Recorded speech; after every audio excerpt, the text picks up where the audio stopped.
तो मैंने कहा मैंने सोना कहाँ पे? उसने कहा जब ड्यूटी से फारिग हो गाड़ी में सोना है। कहाँ सोना है? गाड़ी में सोना है। फिर वो 15 दिन बाद एक फ़ाइन आया, उस पर लिखा हुआ कि इधर तो 2 घंटे फ्री थी, आप इधर 5 घंटे आपने गाड़ी पार्क की रखी। अब एक फाइन कितना था? वो तकरीबन 60 पाउंड का था, जो पाकिस्तानी आप कह लें 18,000। मतलब मैं मायूस हो चुका था कि यार इधर तो इतनी ट्राइयाँ कर ली हैं लेकिन कोई बात ही नहीं बन रही। हूँ आसिम शहजाद और आप देख रहे हैं आसिम भट्टी पेज। आज हम मौजूद हैं एक ऐसे पाकिस्तानी नौजवान शहरी के साथ जिन्होंने छोटी सी उम्र में ही यूके में सेटल हो चुके हैं और उनके पास आज 9 मुल्कों के वीज़े मौजूद हैं। उन्होंने किस तरह से अपने कैरियर का आगाज़ किया और हम उनसे ये भी जानेंगे कि किस तरह से आज जो नौजवान नस्ल है पाकिस्तान के हालात देखकर हर कोई यूके जाना चाहता है, तो नौजवान स्टूडेंट नस्ल के लिए वो किन आसान रास्तों के ज़रिए यूके जाया जा सकता है ये भी हमें बताएंगे। उन्हें ऑलमोस्ट वहाँ पे 3 साल हो चुके हैं, तो हम उनसे जानते हैं। अस्सलामु अलैकुम। वालेकुम अस्सलाम व रहमतुल्लाह। पहले तो अपना तारुफ करवाइएगा, आपका नाम? हसीब शाह।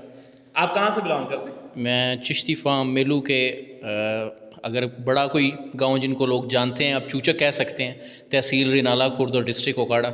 मुझे आप बताइएगा कि आप यूके गए हुए आपको कितना अरसा हो गया? मुझे तकरीबन 3 साल हो चुके हैं अब। वहाँ पे अभी आपकी पोजीशन क्या है? वहाँ पे अल्हम्दुलिल्लाह स्टडी कंप्लीट करने के बाद मेरी अभी जॉब है एक कंपनी में, एज अ कॉन्ट्रैक्ट्स मैनेजर मैं जॉब कर रहा हूँ अभी।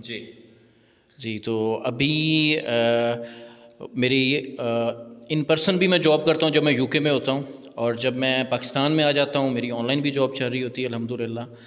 तो ये हर एक के साथ ऐसा नहीं होता, मतलब सारी जॉब्स यूके के अंदर ऐसी नहीं है कि आप पाकिस्तान में बैठ के भी कर सकते हैं। ये एक हमारे मोस्टली लोग और जॉब्स करते हैं, होटल पे जॉब करते हैं, टेक अवे पे जॉब करते हैं, या सिक्योरिटी में as a security guard job करते हैं। तो मैंने अपने कैरियर का आगाज़ एज अ सिक्योरिटी गार्ड ही किया था, क्योंकि सबसे जो हाईली पेड जॉब है इस टाइम यूके के अंदर वो सिक्योरिटी की है। अच्छा। हाँ, इवन कि एक डॉक्टर जितना अर्न करता है एक सिक्योरिटी गार्ड उससे भी ज़्यादा अर्न कर सकता है। अगर पाकिस्तान में जितना डॉक्टर अर्न करता है या यूके में जितना डॉक्टर अर्न करता है? पाकिस्तान वाला तो हम गिनते ही नहीं है किसी तरफ। अच्छा। इधर वाले डॉक्टर का तो कोई उधर है ही नहीं, कंपैरिजन ही नहीं है। इधर वाला डॉक्टर जो एक फ्रेशर होता है जिसकी नई गवर्नमेंट में जॉब होती है वो तो कुछ भी नहीं है, उतने तो हमारे जो यूके में लोग रह रहे हैं वो वैसे उड़ा देते हैं 2-4 दिन के अंदर। बिल्कुल, क्योंकि यूके एक जो है वो तरक्की याफ्ता मुल्क है। अच्छा, मुझे हसीब शाह साहब आप ये बताइएगा कि आपने स्टार्टिंग यूके में कैसे की और यहाँ पाकिस्तान से आप कैसे गए? डंकी लगा के गए थे? नहीं, मैंने 2018 में यूनिवर्सिटी ऑफ ओकाड़ा से अपनी एमएससी मैथमेटिक्स कंप्लीट की। नाज़रीन सुन लें, यूनिवर्सिटी ऑफ ओकाड़ा जिसको लोग जो है वो बड़ा बुरा भला कहते हैं, वहीं का स्टूडेंट आज यूके जाके सेटल है।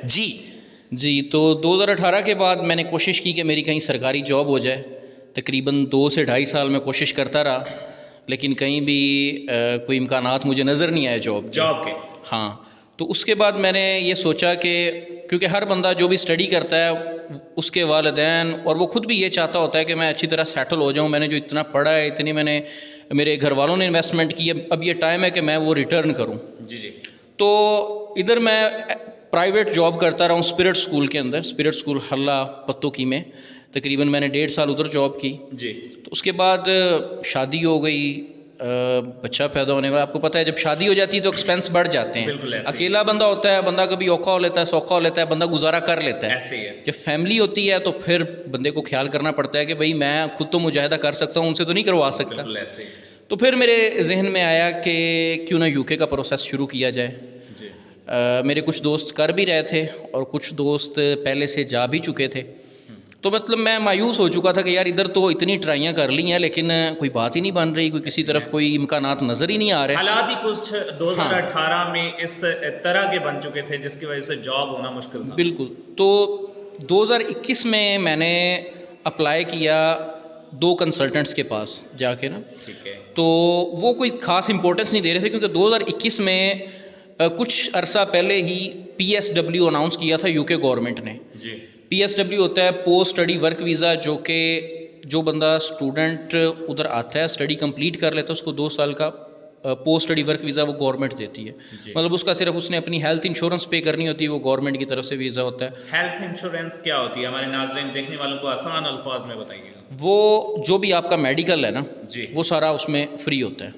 तो वो एडवांस में ले लेते हैं कि उधर जो भी आपने चेकअप करवाना है उसमें वो सारा कुछ इंक्लूड होता है, लेकिन उसमें जो आपके डेंटिस्ट है या आई साइड के लिए जो डॉक्टर हैं वो उससे बाहर हैं, बाकी सारा इंक्लूड होता है, कुछ भी आपने जो भी ट्रीटमेंट है वो उसमें इंक्लूड होता है। तो उसमें मैंने प्रोसेस शुरू किया, 2 कंसल्टेंट्स के पास मैंने अप्लाई किया, लेकिन वो इम्पोर्टेंस नहीं दे रहे थे। उसकी वजह ये थी कि बहुत ज़्यादा स्टूडेंट्स उन दिनों में यूके जा रहे थे, क्योंकि यूके 2012 के बाद इन्होंने स्टडी वीज़ा ऑलमोस्ट ख़त्म कर दिए थे, ना होने के बराबर थे। तो 7 से 8 साल स्टूडेंट गए ही नहीं, या गए तो बहुत ही कम तादाद में। तो ये इन्होंने जब post study work visa announce किया तो ये स्टूडेंट्स को इसने बड़ा अट्रैक्ट किया कि हम स्टडी कंप्लीट करने के बाद 2 साल अच्छी अर्निंग कर सकते हैं। तो मेरे ज़हन में भी वही था पोस्ट स्टडी वर्क वीज़ा का, मैंने भी उसको सामने रख के अप्लाई किया, लेकिन मुझे उनकी तरफ से, कंसल्टेंट्स की तरफ से कोई अच्छा रिस्पॉन्स नहीं आया। तो मैंने कंसल्टेंट से कॉन्टैक्ट करके इतनी इन्फॉर्मेशन मुझे मिल चुकी थी कि मैं कैसे खुद अप्लाई कर सकता हूँ। तो मैंने खुद यूनिवर्सिटीज़ में अप्लाई किया, यूनिवर्सिटीज़ का डाटा उनकी वेबसाइट पे पड़ा हुआ है, मैंने निकाला, मैंने अप्लाई किया, और तीसरे ही दिन मुझे हैरियट वॉट यूनिवर्सिटी है स्कॉटलैंड की, उन्होंने मुझे ऑफ़र लेटर दे दिया जी। जो यूके है, यूके में बेसिकली स्टडी वर्क वीज़ा, हाँ स्टडी वीज़ा। यूके के अंदर 3 कंट्रीज़ हैं, एक इंग्लैंड है, एक स्कॉटलैंड है और एक नॉर्दर्न आयरलैंड है। इन सब को यूके कहते हैं। इनके दरमियान कोई बॉर्डर नहीं है, जैसे हमने ओकाड़ा से साहिवाल जाना होता है ऐसे हमारे तो फिर भी टूल प्लाजा आ जाता है, तो टूल प्लाजा नहीं आता। अच्छा, तो हाँ, मतलब कि ये एक वीज़े में आप 3 कंट्रीज़ में जा सकते हैं। तो उधर स्कॉटलैंड में मेरा एडमिशन हो गया, और उसके बाद कुछ और उनकी कंडीशंस थी वो मैंने पूरी की।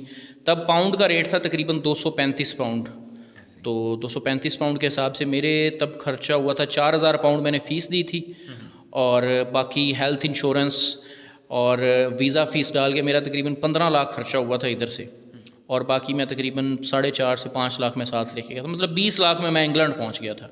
20 लाख हाँ, 2021 में।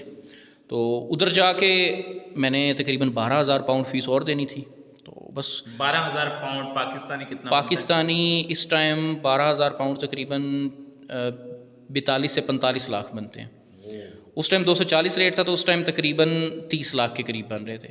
तो बस कुछ वो अलग था, 20 लाख से अलग था वो तो अलग था। इधर से तो मैंने सिर्फ 4,000 पाउंड दिया था। अच्छा, बाकी 12,000 पाउंड मैंने उधर जाके दिया था। तो एक हमारे रिलेटिव थे, कुछ आपके रिश्तेदार अच्छे भी होते हैं जो आपको सपोर्ट करते हैं और जो चाहते हैं कि हमारे रिश्तेदार ऊपर आएँ मुश्किल वक्त में जी। तो वो जाते ही मेरे कज़न ने 2,000 पाउंड मेरी फ़ी पे कर दी जी।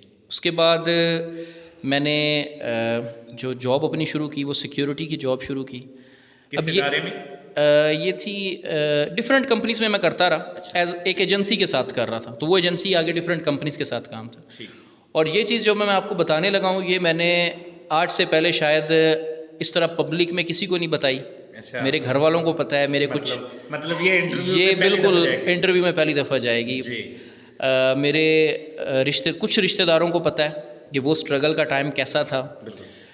मैंने कभी किसी को, अपने दोस्तों को भी पर्सनली नहीं बताया कि यार ये चीज़ें मेरे साथ। हाँ, मैं जब चला गया तो एक हमारे रिश्तेदार ही थे, उनकी एजेंसी थी, उन्होंने मुझे कहा कि मैंने आपको जहाँ जॉब के लिए भेजना है ना, आपने ये नहीं कहना कि मैंने खाना क्या है, मैंने सोना कहाँ पे है, मैंने नहाना कहाँ पे, आपने चले जाना है अगर तो आप इधर सर्वाइव करना चाहते हो तो।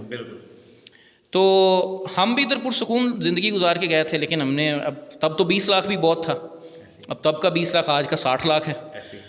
तो मैंने भी ये नियत कर ली कि हाँ अब सारा कुछ छोड़ छाड़ के आए हैं तो जो करना है वो करेंगे। उसने मुझे भेज दिया कि आपने फ़लाँ, एक पहली मेरी जॉब थी, एक सिटी है इंग्लैंड का ग्लॉस्टर। उसने कहा कि यहाँ पे साइट है तो आपने यहाँ पे सिक्योरिटी करनी है, तकरीबन वो 20 दिन की साइट थी। तो मैंने कहा मैंने सोना कहाँ पे? उसने कहा जब ड्यूटी से फारिग हो गाड़ी में सोना है। कहाँ सोना है? गाड़ी में सोना है। मैं इससे पहले पाकिस्तान में कभी मैंने सोचा भी नहीं था कि मैं गाड़ी में सोऊंगा, और ना मैं कभी गाड़ी में सोया। हम तो बेड पे सोने वाले या चारपाई पे सोने वाले, हम तो कभी तंग जगह पे कभी सोए ही नहीं, ना ही हमें कभी नींद आई। पेंडुल हो गए ना तो बिल्कुल बिल्कुल। तो मैं चला गया, साइट कंप्लीट की। साइट कंप्लीट करने के बाद मैं 20 दिन, हाँ, पहले दिन मैं नाइट शिफ्ट की। नाइट शिफ्ट होती थी डे में। अब मुझे नहीं पता था कि मैं कहाँ गाड़ी लगाऊँ, कहाँ सोऊं, पता नहीं गाड़ी में सोना अलाउ है नहीं है। तो मैंने एक जगह पार्किंग पे गाड़ी लगा दी, उधर मैं सो गया। अब यूके के अंदर ये है कि हर जगह पार्किंग फ्री नहीं होती। अब हम पाकिस्तान में जहाँ भी लगाएं बहुत कम ऐसी जगह है जहाँ पे कोई 40 रुपये है या 100 रुपये है, तो वो मुझे तो पता ही नहीं था।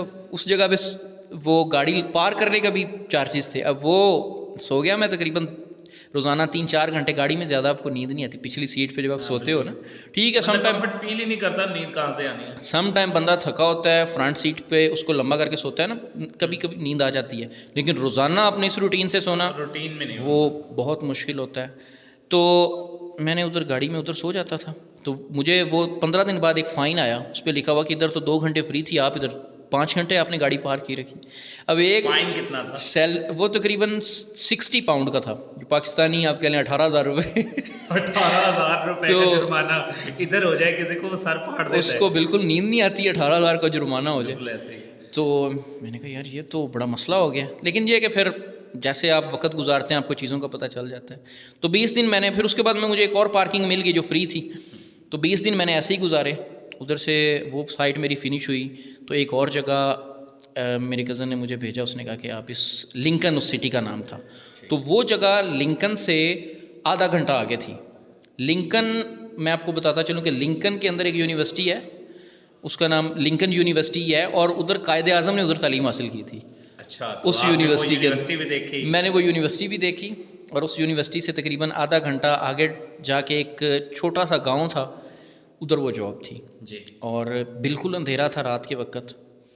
मैं सिर्फ कैबिन के अंदर बैठा हुआ था, कुछ मशीनरी पड़ी हुई थी जिसमें मैंने नज़र रखनी थी।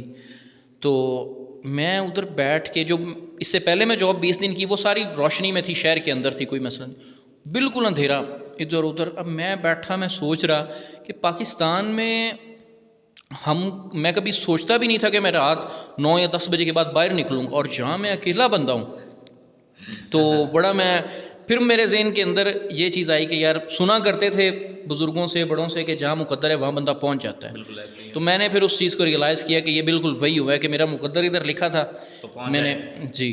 तो उस शहर के अंदर भी इसी तरह मैं गाड़ी पार करके सो जाता था।